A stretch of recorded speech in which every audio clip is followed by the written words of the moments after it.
지금 혹시 다크서클 나와요? 아니, 줌인은 하지 말고.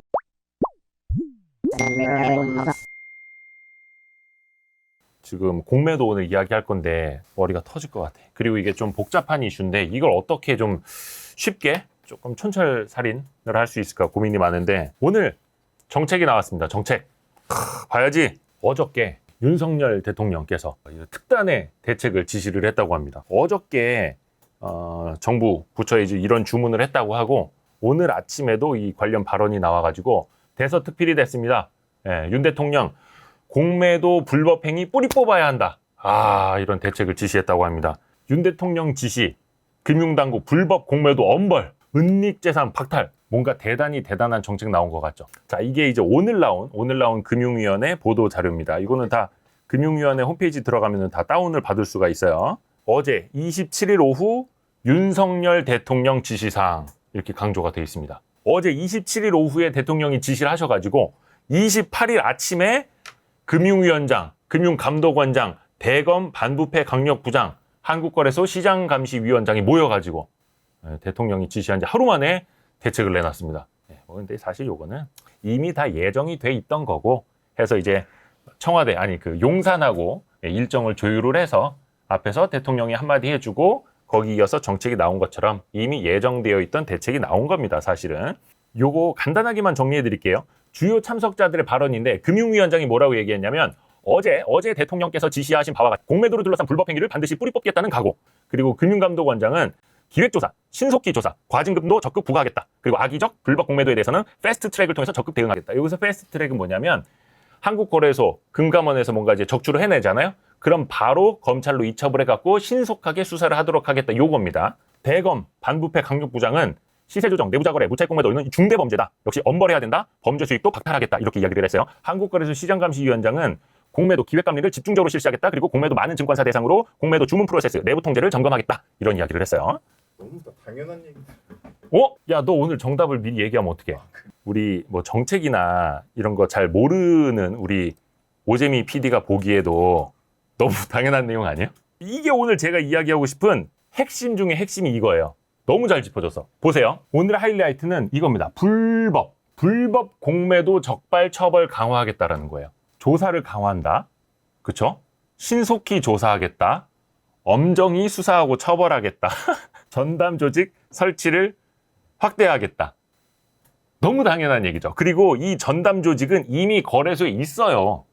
그냥 확대하는 거야. 인원 더 추가를 하는 거고. 금감원도 마찬가지고. 이 전담 조직이 없었는 줄 알아요? 있었어. 그리고 중대 사건의 경우에 범죄 수익, 은닉 재산을 박탈하겠다. 자, 예를 들어 드릴게요. 강도가 와가지고 돈 내놔 그래갖고 내 돈 100만 원을 뺏어갔어. 그 100만 원은 뭐예요? 그 강도한테 범죄 수익이죠. 그러면 강도한테 그래 너 그 100만 원은 갖고 그냥 징역만 갔다 와 이러나요?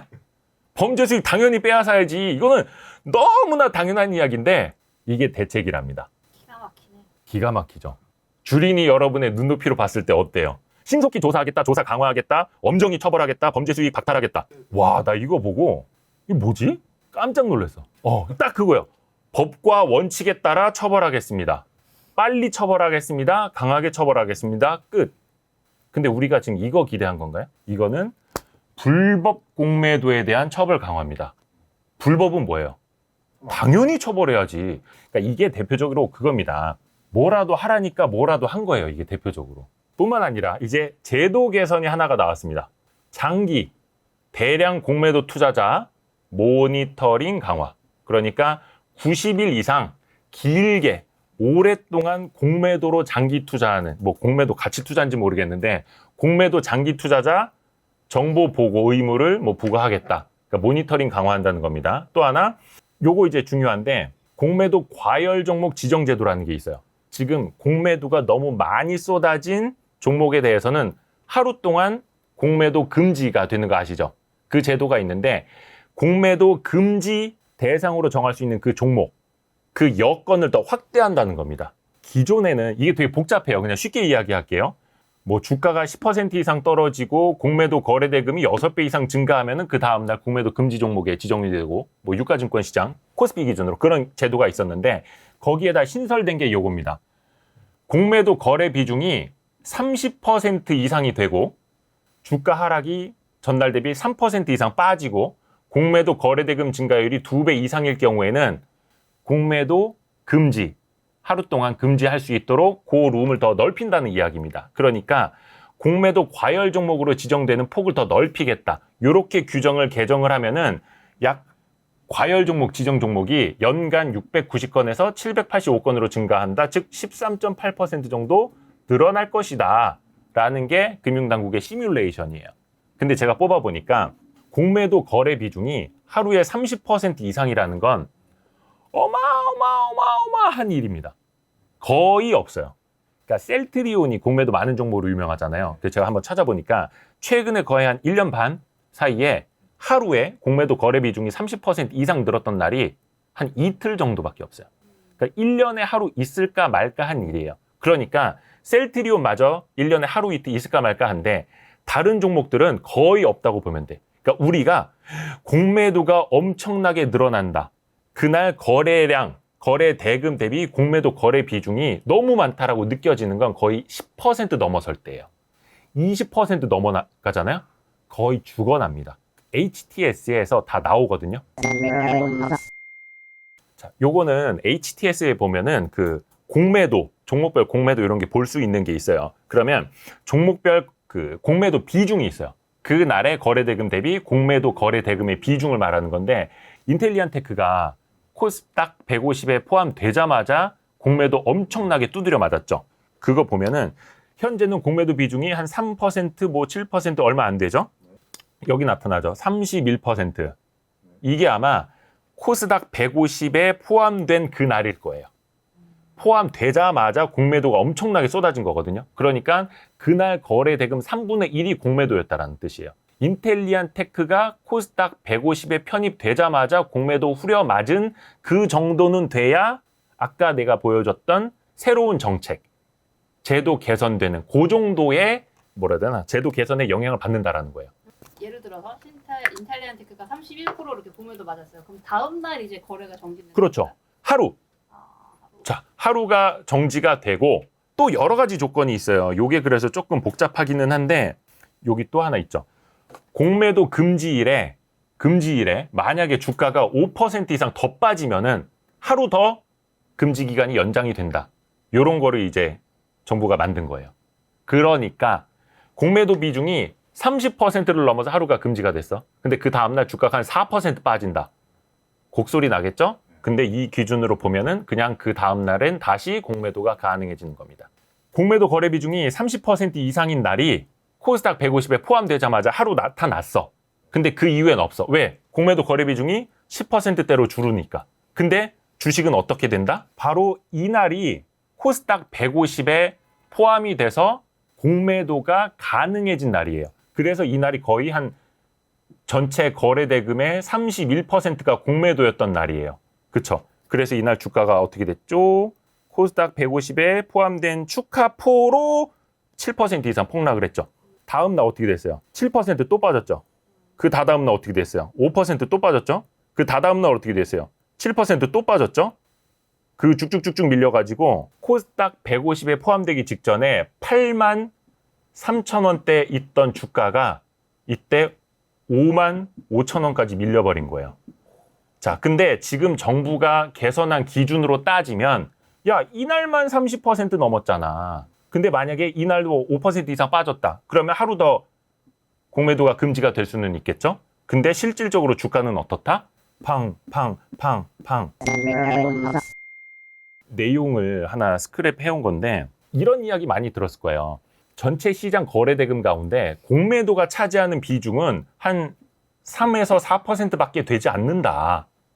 3% 내외다. 공매도 거래대금이 뭐 작년 4분기 26조에서 올해 1분기 29조 원대로 늘기는 늘었는데 그 사이에 시가총액이 커지지 않았느냐. 또 거래량도 많아지면은 그 사이에서 공매도가 많아져서 그 공매도 때문에 주가가 떨어진 거는 아니다. 이런 이야기에 당국 이야기 아니면 뭐 자본시장연구원 이야기가 많이 실리는 거 들어봤을 거예요. 그러니까 야, 공매도 거래 비중이 3%밖에 안 되는데 뭐 그거 갖다가 징징거려 이거예요. 근데 그거는 앞에서 이 차트를 보여드린 것처럼 야, 징징거리지 마. 비중 얼마 안 되잖아. 이 이야기인데 이게 왜 중요하냐. 그런 정책, 그 다음에 비중이 3%밖에 안 되니까 미미한 거야 라고 말하는 사람들은 이 주식시장을 과학실험실이라고 생각을 하는 거예요. 봐. 과학을 할 때 어때? 실험? 스포이드로 3방울만 넣으면 이런 화학 반응이 일어나. 10방울 넣을 때 이런 화학 반응이 일어나는데 3방울밖에 안 넣으니까 이거는 괜찮은 거야. 이거는 뭐다? 과학실험실에서나 이루어지는 일이다. 근데 주식시장은 뭐예요? 과학실험실이 아니에요. 여기는 많은 사람들이 시장 참여자들이 오가면서 투자 심리에 큰 영향을 받고 그래서 주식시장은 과학이 아니라 예술에 가깝다라고 이야기를 하는 이유가 거기 있는 거거든요. 그러면 그 3% 때문에 시장이 망가지고 투매가 일어나고 손절매가 일어나고 로스컷뿐만이 아니라 신용을 썼던 사람들이 반대 매매를 당하고 폭락을 부르는 거예요. 그래서 여기서 공매도를 쳐놨던 사람들은 10%, 20%, 30%, 40% 이렇게 먹는 거예요. 시장에 과매도를 불러와서, 패닉을 불러와서. 근데 거기다 대고 거래 대금의 3%밖에 안 되니까 이거 영향 미미한 거야. 니네가 몰라서 그래 라고 하면 이 주식시장을 과학실험실로 만들어 놔야지. 내가 너무 열을 올렸나? 이거는 지난 7월 14일 날 퀀트K 독립리서치 퀀트K에서 내놓은 공매도 한시적 폐지, 한시적 금지를 촉구하는 그 리포트인데 여기에 그 표 하나가 있어서 제가 좀 인용을 하려고 합니다. 공매도 비중을 한번 봅시다. 자, 지금 공매도 누가 다 한다? 외국인이 73%, 기관이 25%, 개인은 2%예요.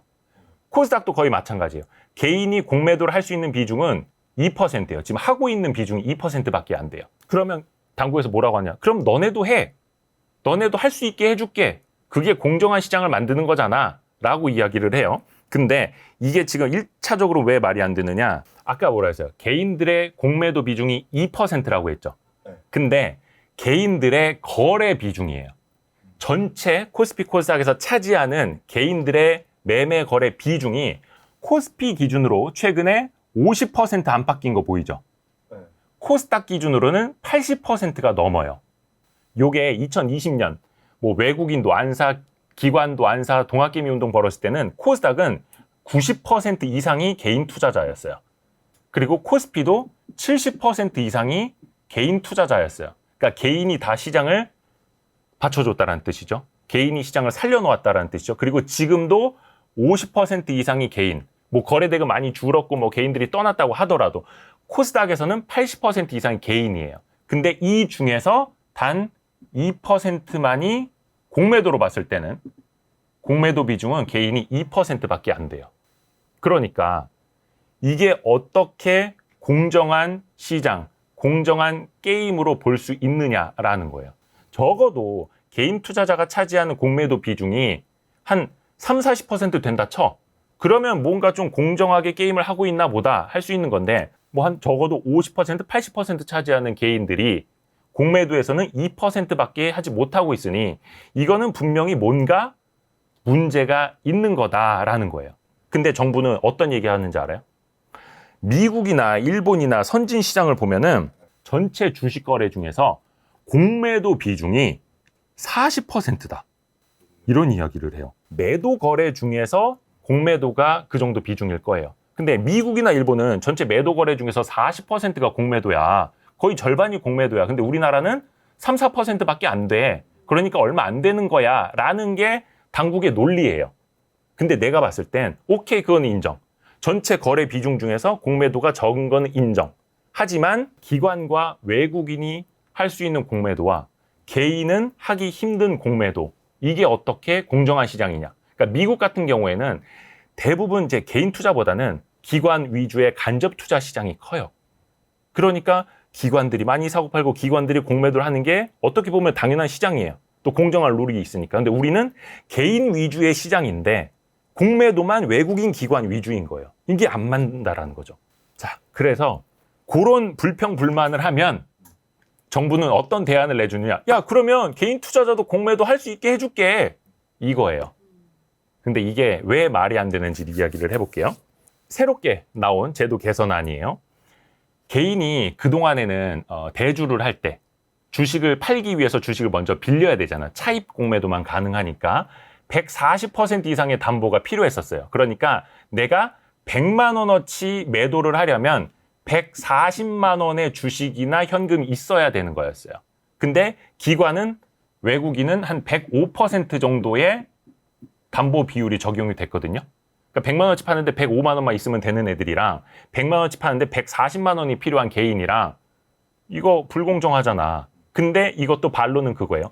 기관이나 외국인은 결제 능력이 우수하다. 담보 능력이 뛰어나다. 결제 이행을 잘한다. 근데 개인들은 좀 못 믿었다. 이거예요. 그럼 물론 그것도 말이 되는데 어찌됐든 간에 그래서 이 기울어진 운동장을 조금은 평평하게 하겠다. 그래서 개인의 공매도 담보 비율도 120%로 완화하겠다.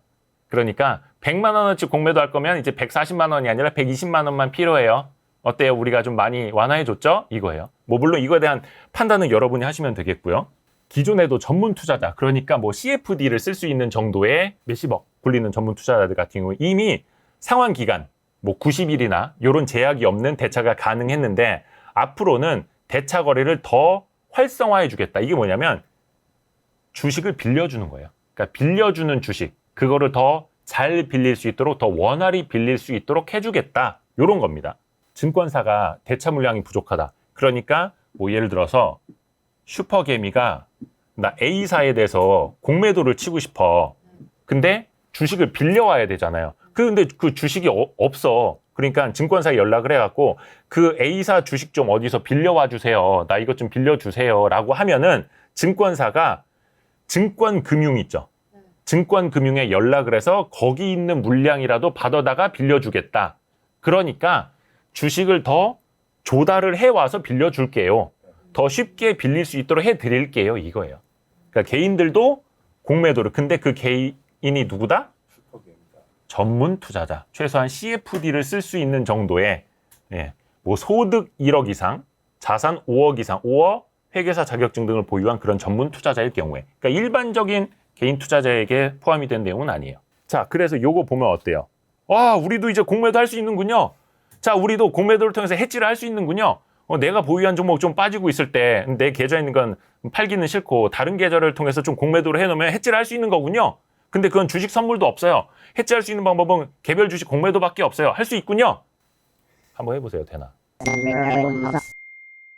나도 해보려고 했는데 증권사에서 공매도를 하려면 차입을 해야 되잖아요. 그렇죠? 우리나라는 차입 공매도만 가능해요. 무차입은 불법입니다. 그래서 우리나라는 주식을 빌리지 않고 공매도를 하면 불법이에요. 그리고 주식을 빌린 다음에 공매도를 해야만 해요. 그러면 공매도를 빌리려면 뭐를 하느냐? 기관은 대차라고 하고 개인은 대주라고 해요. 주식을 빌린다는 뜻의 대주. 그러면 대주를 해야 돼. 그래서 MTS 들어가서 대주 가능한 종목을 보잖아요. 그러면 내가 팔고 싶은 종목은 거의 없어요. 왜냐? 개인들에게까지 빌려줄 수 있는 주식은 뭐겠어? 그냥 나만 도는 거예요. 공매도를 하려면 뭐겠어? 막 저거 막 지금 안 좋은 이슈가 나왔고 막 팔고 싶어. 그러면 어떻게 돼? 누구 먼저 가져간다? 기관, 외국인부터 가져가는 거예요. 거기에서 남은 거나 개인이 팔 수 있는데 전체 상장 주식이 있고 그 중에서 누군가들이 보유한 것 중에서 빌려주는 거다 보니까 빌릴 수 있는 주식 자체가 희소할 수밖에 없는데 그 희소한 건 누구 먼저 준다? 당연히 큰 손 고객부터 주는 거예요. 내가 예를 들어서 빵집 사장님이야. 빵이 뭐 포켓몬 빵이야. 5개 남았어. 그러면 단골 손님한테 주겠지. 한 번에 와서 10만 원, 20만 원 사는 사람한테 먼저 주겠지. 빼놓잖아. 그래서 편의점 사장님들도 밑에다가 그런 거랑 똑같은 거예요. 그리고 또 하나 뭐냐. 증권사에서는 PBS라는 서비스가 있어요. 이게 프라임 브로커리지 서비스인가 뭐 이런 거예요. 그러니까 개인 대상으로 하는 PB는 프라이빗 뱅커 해서 그 프라이빗 뱅커들이 그 고객들을 위한 맞춤 서비스 해주잖아요. 뭐 상품도 뭐 미리 설명을 해드리고. 근데 PBS는 프라임 브로커리지 서비스라고 해서 헤지펀드가 고객이에요. 그 헤지펀드들이 원하는 일을 증권사 PBS에서 전담을 해줘요. 그러니까 돈 좀 빌려줘. 돈도 빌려주고 주식 좀 빌려줘. 주식도 빌려줘요. 그 다음에 매매 주문을 내면 여기서도 주문을 처리를 해줘요. 그런 맞춤식 서비스를 하는 데가 PBS예요. 그러면 내가 지금 A사 공매도를 좀 많이 하고 싶은데 좀 최대한 많이 좀 땡겨주세요. 그러면 PBS에서 증권사 돌리고 운용사 돌리고 증권금융 돌리고 해갖고 주식을 막 긁어옵니다. 그렇게 해서 자 이거 이제 파세요라고 주식을 빌려줘요. 그러면 그거 가지고 외국인 기관이 공매도를 치는 거예요. 근데 개인은 이거 이용할 수 있을까? 증권사 지점 PB한테 연락을 해갖고 나 A사 공매도 하고 싶은데 몇백 주만 좀 빌려주세요. 없는데요? 그러니까 이게 기울어진 운동장이라는 거예요. 그리고 앞에서도 말씀드린 것처럼 최소한 50%, 많게는 90%까지 거래 비중을 차지하는 개인이 공매도에서 차지하는 비중은 2%다. 왜? 이 아예 운동장이 기울어져 있으니까. 제가 비유를 하나 해드릴게요. 이렇게 운동장이 있다고 칩시다. 외국인, 기관, 개인이 공정하게 여기서 볼을 차고 놀으라고 해. 서로 경기를 하라고 해. 근데 외국인 기관은 저기 막 나이키에서 새로 나온 그 멋진 그 축구화를 신어. 근데 개인은 고무신을 신고 뛰는 거예요.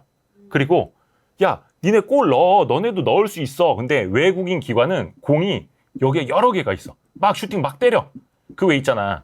잘 사는 구단들은 축구공 같은 것도 이만큼 막 자루로 가져와서 펼쳐놓고 막 공 치잖아. 야구할 때도 야구공 바켓으로 갖고 와서 막 배팅하고 하잖아. 나중에 다 그냥 볼보이들이 주워주고. 근데 개인들한테 자, 너네도 골 넣어. 여기 골대 비어 있어. 근데 공이 없어. 공이 없는데 너네도 골 넣을 수 있잖아. 공 빌려와. 근데 여기서 막 공을 막 빌려줘. 밖에서 볼보이들이 자, 우리 증권사에서 자, 공 빌려왔어요. 공 쓰세요. 해. 근데 여기는 자, 공 좀 주세요. 공 좀 주세요. 근데 공이 없어. 근데 무슨 똑같이 공매도 하냐고. 그러니까 개인이 차지하는 비중이 2%라는 거예요. 그래서 특히 약세장일 때 시장이 와바바바바박 무너지고 공을 막 빌려오는 애들은 막 골을 넣고 있으니 이거는 너무 기울어진 운동장이다. 한시적으로라도 공매도를 금지해야 된다. 이야기를 하는데 이거를 안 하고 있고 엄한 불법 공매도를 처벌하겠습니다. 법과 원칙. 자, 너무 열을 올렸는데 하여튼 요게 지금 우리의 현실입니다. 자, 그래서 그나마 희망적인 거 하나 있어요. 조금 지난 이야기이기는 한데 한 2주? 보름 정도 넘었죠. 김주현 금융위원장이 공매도 금지도 검토하겠다 이야기를 했어요. 김주현 금융위원장이 공매도 금지 가능성 시사, 그리고 한시적으로 검토할 수 있다. 공매도 금지할 수 있다. 금융투자협회장도 공매도 금지 필요하면 검토해야 된다. 이런 원칙적인 이야기는 했습니다. 중요한 거. 증시 충격된 조건부예요.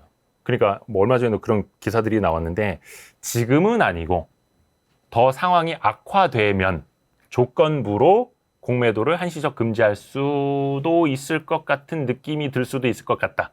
이런 느낌적인 느낌인데 그러니까 지금 3,300 갔던 코스피가 2,400이 깨져서 2,300까지 다녀왔잖아요. 장중에 2,300이 깨지기도 했었나? 아직은 아니라는 거예요. 정부가 봤을 때 아직 살만하잖아. 곡소리 덜 났어. 지금 2,300 같은 코스피가 2,400까지 반등했는데요? 그럼 좀 안 해도 되겠네. 살만하잖아. 이제 곡소리 안 나잖아. 이거예요. 2,300이 깨지던 2,200이 깨지던 2,000이 깨지던 지금 언제를 그 컨틴전시 플랜을 가동하는 시기로 보는지는 모르겠는데 적어도 코스피 2,400에서 혹은 하루 이틀이라도 반등을 하는 상황에서는 한시적 금지 안 할 것 같다. 정부는 아직 여유롭다.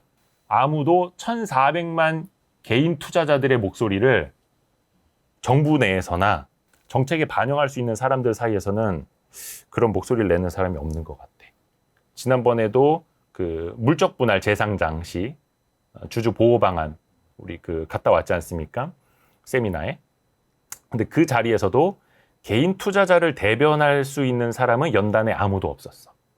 이 공매도 한시적 금지, 공매도 제도 개선 여기에도 역시 개인 투자자들의 목소리가 얼마나 들어갔을까 아쉽습니다. 왜냐? 대한민국 주식 시장은 코스닥 기준 8, 90%, 코스피 기준 50% 이상을 차지하는 게 바로 누구다? 개인들이기도 하지만 대한민국 국민이기도 하다. 대한민국 국민의 목소리에 귀를 기울여야 한다. 이게 단순히 프레임이 개미들 살려야 된다 이러면 안 돼. 그 개미가 누구야? 대한민국 국민이에요. 그래서 제가 개인적으로 생각을 하는 지금 정말 필요한 제도, 개인적인 제언을 하자면 이겁니다. 일단은 첫 번째는 공매도 한시적 금지입니다. 이 꼴은 공매도 서킷 브레이커예요. 서킷 브레이커가 뭐냐면 두꺼비 집 있죠. 두꺼비 집. 그러니까 막 과열됐고 막 전기가 막 불날 것 같을 때 두꺼비 집을 내려버리는 거예요. 과열될 때. 그게 서킷 브레이커예요. 근데 그거는 증시가 뭐 일정 기준 이상 폭락을 할 때 서킷 브레이커가 발동해서 거래를 정지시켜버리고 이런 게 있거든요. 근데 공매도도 마찬가지로 너무 과열이 되고 시장이 폭락을 하고 공매도 비중이 너무 늘어나면은 서킷 브레이커를 도입을 해야 된다라고 지난 대선 때 윤 대통령도 말씀을 하셨습니다. 공약 사항이었어요. 공매도 서킷 브레이커. 근데 공매도 서킷 브레이커는 지금 나왔다 안 나왔다? 정책이 안 나왔다. 근데 그 내놓은 정책 아까 얘기했죠. 무슨 뭐 공매도 비중이 30%가 넘고 하락폭이 얼마 되고 복잡해. 그러니까 그 조건값 있잖아요. 그것만 보면은 내 주식이 내일 공매도 제한 종목이 되는 건지 안 되는 건지 과열 종목으로 지정이 되는 건지 몰라. 너무 복잡하다는 거예요. 그리고 그거는 개별 종목에만 해당이 되는 거지. 서킷 브레이커는 뭐예요? 시장에 걸어버리는 거예요. 두꺼비 집 내릴 때 이 노트북만 꺼지게 하고 TV만 꺼지게 하고 냉장고만 꺼지게 하나? 두꺼비 집 내리면 집에 전기가 내려가는 거예요. 이건 시장에다 걸어야 된다는 거예요. 그러면 예를 들어서 코스피가 몇 거래일 전 대비 단기간 안에 몇 % 급락할 때 그때는 공매도를 전체 시장이 다 금지를 한다. 이게 서킷 브레이커죠. 공매도 한시적 금지는 예를 들어서 지금부터 뭐 3개월간, 지금부터 6개월간 한시적으로 공매도를 전체 다 금지합니다. 이게 공매도 한시적 금지고 비슷한 개념일 수 있는데 서킷 브레이커는 어떤 시장의 조건을 두고 그리고 한시적 금지는 정책적인 상황 판단에 따라서 할 수 있다라는 거. 근데 지금은 둘 다 안 나오고 있다라는 거. 이런 이야기 하면 또 그런 반론들은 하십니다. 야, MSCI 선진지수 편입돼야지. 이런 거 하면 외국인들이 싫어해. 외국 사람들이 한국은 뭐 규제도 많고 그래서 MSCI 선진지수에 못 넣어주겠네? 얘기를 해. 그러면 이거 있으면 MSCI 선진지수 들어갑니까? 공매도 자유롭게 해주게 하면 그래서 MSCI가 선진지수 편입해 준답니까? 그런 반론이 있을 수 있는 거고 우선은 안에 있는 사람들이 살고 봐야지. 전체 주식 매매 거래 비중의 50%, 90% 이상 차지하는 개인 투자자들이 살고 봐야지 선진 시장이고 후진 시장이고 나발이고가 있는 거지. 다 죽게 생겼는데 고상하게 자, 우리는 선진 시장에 들어가야 됩니다. 그래 놓고 외환 시장은 개방 안 해놓고 진짜 외국인들이 요구하는 그 외환 시장 개방은 안 해놓고 무슨 뭐 공매도를 핑계로 MSCI 선진지수가 어쩌고저쩌고 이야기를 한대. 앞뒤가 안 맞잖아. 공매도 뭐 서킷 브레이커 이런 게 생기더라도 정확한 룰을 만들어 놓고 외국인들도 수긍을 할 수 있게끔 제도를 만들어 놔야 한다라는 게 제 개인적인 생각입니다. 자, 요 뒷부분은 혹시나 지금까지 이야기를 들었는데 나는 사실 공매도가 뭔지 잘 모르는데 하는 분들은 요 뒷부분을 보시면 됩니다. 빈 매도라는 뜻이잖아요. 공매도. 공매도는 뭐냐면 내가 주식이 없는 상태에서 주식을 팔 수 있는 겁니다. 이해가 잘 안 되죠? 근데 나중에 사서 갚아야만 합니다. 왜? 없는 주식을 빌려서 팔았기 때문에 다시 나중에 주가가 떨어질 때 싸게 사서 갚으면 어때요? 그 떨어진 폭만큼이 나의 수익이 되는 거죠. 그게 바로 이제 공매도라고 하고 우리나라는 차입, 우선 주식을 빌린 다음에 공매도를 하는 것만 허용이 됩니다. 무차입도 있는데 무차입은 전 세계적으로 거의 금지하는 추세예요. 그러니까 주식을 빌리지 않은 상태에서 우선 매도부터 해놓고 나중에 떨어진 주식을 그때 사서 갚는 거예요. 그러니까 이거는 뭐예요? 손 안 대고 코 푸는 거예요. 손 안 대고 코 푸는 무차입 공매도는 거의 전 세계적으로 이제 불법 이렇게 하고 있고 우리나라도 차입 공매도만 허용을 하는 겁니다. 그러면 공매도는 왜 하는 걸까요? 공매도의 순기능이 대표적인 게 세 가지가 있습니다. 적절한 가격 발견 기능. 그러니까 사람들이 사는 그 매수세만 너무 강할 때는 어때요? 주가가 막 더 오르는 방향으로 갈 수가 있겠죠. 그래서 요것도 거의 그 거품이 생기는 걸 예방을 하는 거예요. 너무 막 급등을 할 때는 공매도가 위에서 때려줌으로 인해서 거품을 예방을 하고 그게 곧 적절한 가격을 발견할 수 있도록 해준다라는 겁니다. 그리고 주가가 떨어질 때는 어떻다? 언젠가는 다시 사서 갚아야 하기 때문에 한 번 판 건 한 번 사는 거고 두 번 판 건 두 번 사는 거예요. 그러니까 횟수는 차별이 없다.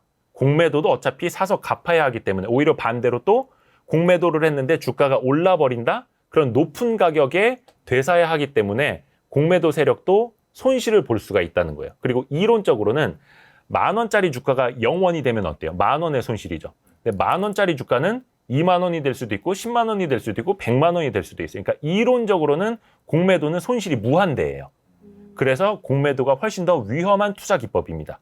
그래서 전문 투자자나 기관 외국인이 많이 하도록 되어 있는 거기도 하고, 자, 그거는 근데 이론적인 거고, 또 하나 양방향 투자가 가능하다라는 장점도 있습니다. 이거를 이제 뭐 헤지라고 하잖아요. 양방향은 뭐냐면 상승장일 때만 수익을 낼 수 있느냐, 하락장일 때도 수익을 내고 싶다.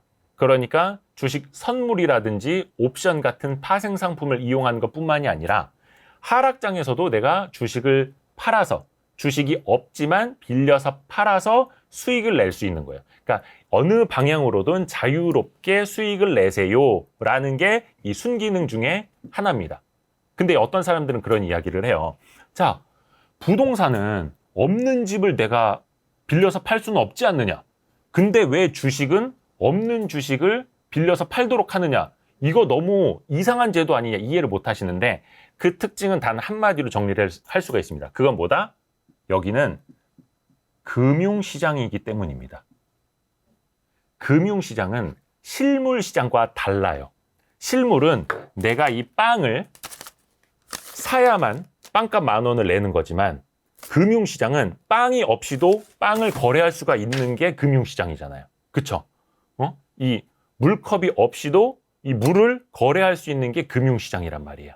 그래서 금융은 사실 실물과는 다른 개념으로 봐야 돼요. 그러니까 금융의 여러 기법이라든지 투자 방법을 우리가 굳이 실물에만 대입을 해서 실물에선 그게 안 되는데 왜 주식에선 그게 돼? 라고 생각을 하면 안 돼요. 왜냐? 실물과 금융은 다르기 때문에.